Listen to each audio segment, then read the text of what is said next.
सोच के बना ली एबीक्यूएम? आपको पता नहीं है एमक्यूएम पाकिस्तान भी है, हकीकी भी है, कोई किसी को पूछ नहीं रहा, सब अपनी अपनी जेबें भर रहे हैं, सब अपने एमपी एमएनए जो हैं फल फूल रहे हैं, आवाम मर रही है। तो आपने क्या सोच के बनाई है पार्टी? औज़ुबिल्लाहि मिनश्शैतानिर्रजीम, बिस्मिल्लाहिर्रहमानिर्रहीम। देखें जी, एबीक्यूएम एक गैरत का सौदा है, एक इज्जत का सौदा है। हमारा सफ़र 30 से 40 साल का है। लफ्ज़ महाजिर, जितना महाजिरों का दर्द आपके दिल में उठ रहा है, जितना महाजिरों का शाम गरीब आप मुझे जो बता रहे हैं, तो उस वक्त आपको ये दर्द, तो ये शाम गरीब आप उस वक्त आपको नहीं उठता था दर्द आपके महाजिरों के लिए, जब एक 2.5 नंबर से एक महाजिर आके लांडी में एक महाजिर को मारता था और उसकी लाश पे पैर रख के जे महाजिर का नारा लगाता था, तो उस वक्त सोनी अखलाक को दर्द नहीं होता था महाजिरों को इतना? नहीं, मैं तो उसका रोल प्ले था। मैं 92 के अंदर मैं आफाक भाई के साथ इधर मैंने रोल प्ले करा है, जिसका आप नाम ले रहे हैं। एमक्यूएम पाकिस्तान को 17 सीटें मिल गई हैं, आप भी एमक्यूएम का हिस्सा रहे हैं किसी दौर में, तो आपको लग रहा है कि मिली हैं, दी गई हैं, या लोगों ने दी है?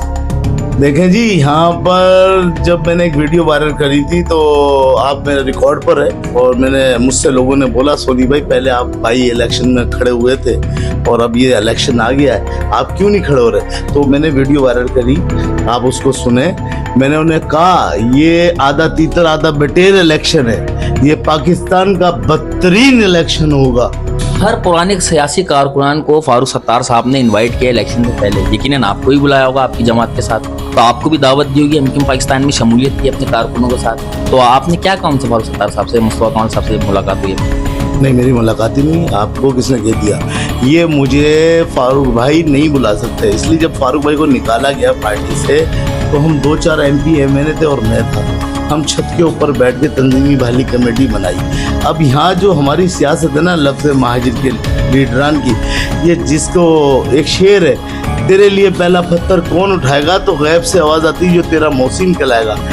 एमक्यूएम पाकिस्तान से फारूक सत्तार साहब से मैंने एक सवाल किया था, मैंने कहा था कि पीपल्स पार्टी और आप में हमेशा क्लैश रहता है, लेकिन अलायंस आप दौरे हुकूमत में हमेशा उनकी पीपल्स पार्टी की अलायंस रहे हैं आप, तो इस बार आपका अलायंस होगा? उन्होंने कहा नहीं जी, और सदर का वोट भी दे दिया सिविल जरदारी को फारूक सत्तार साहब। देखे जी, मैं आपको बताऊँ, ये सब सुन रहे हैं फारूक भाइयों क्या दीगर हमारी राब्ता कमेटी, सब हम एक ही टीम का हिस्सा है और एक ही कुनबा समझ लें। अब हमें ना ऑन रहने की ज़रूरत पड़ गई है, आदत हो गई है ऐवानों की और अपनी सीटों की। अब कौम का तो कोई हाल नहीं है, किसी भी टाइम ताली किसी भी वक्त लग सकती है। इस एबीक्यूएम पार्टी में कितने लैंड माफिया, कितने स्नेचर या कितने लैंड ग्रेबर वगैरह हैं कुछ, या सिर्फ सारे जो हैं या इस्लामों पे पढ़ने वाले हैं?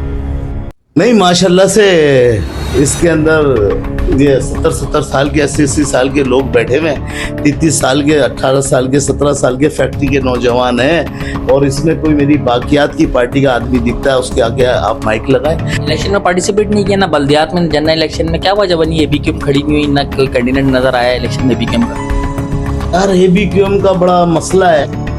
जब आपके ऑफिस आया हूँ तो आपकी गार्ड्स वगैरह, आपकी सिक्योरिटी वगैरह मैंने देखी, और आपने जलालो तलाल से अपना ऑफिस में बैठे हुए मुगल आजम बन के, तो इसी मोहल्ले में, जिस मोहल्ले में बैठ के मैं आपका इंटरव्यू कर रहा हूँ, इधर गैस, बिजली, पानी, सारे इशू हल है, कोई मसला नहीं है किसी, कोई मसला हल ही नहीं है यहाँ पर। मैं तो कह रहा हूँ अल्लाह पाक मुझे मोमिनों के घर पैदा कर देना।